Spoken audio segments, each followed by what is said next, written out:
The ignition key on the Porsche has these two, they're called break-off bolts. So when you screw them on, you tighten them and the head breaks off to deter any type of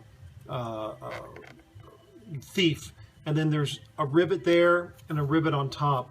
So I'm going to have to remove this panel. If you're just replacing the ignition switch, you can cut away the part of this because the beauty ring does cover the outside edge of this. But in my case, since I need to remove it anyways, I'm just going to go ahead and put the tool in here. So I just gave it a good pull, and as you can see, it came right off. It's actually held into place with a couple pieces of double-sided tape to hold it in place. And now you can get a better look of the ignition switch, about the two rivets on each side and these breakaway bolts on the side. Now to remove those breakaway bolts, I was able just to take a pair of vice grips and grab onto that head and unscrew that, and as you can see, it's just a regular old bolt that the head's been broken off from it. As a suggestion, what I can suggest to you, if you can get in there with a die grinder and maybe make a slit going across, just so you can get a screwdriver in there so you can break it loose and you can unscrew those screws, hopefully. So now I'm just going to drill out these rivets with my drill motor.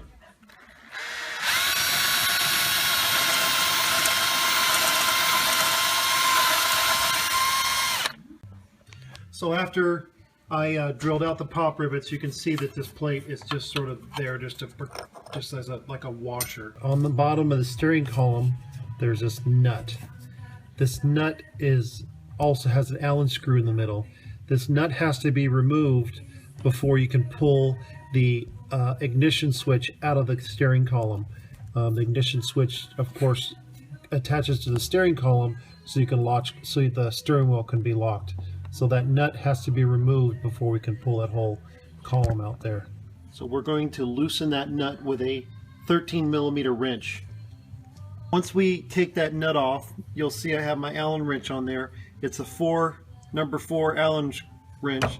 I'm going to unscrew that Allen screw, and once we unscrew that, our ignition switch should just pull right out. So here's the ignition switch just pulled out of the car. You can see where that Allen screw went in was right there to keep it in place, and then that's the little slide bolt that slides into the steering column shaft to keep it locked.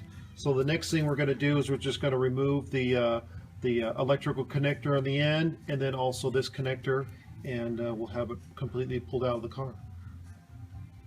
Okay, so here's all the ignition switch completely removed. You can see this is the beauty ring that actually just threaded in to these threads here, and of course the washer plate in front that had the rivets, and the two bolts in the front.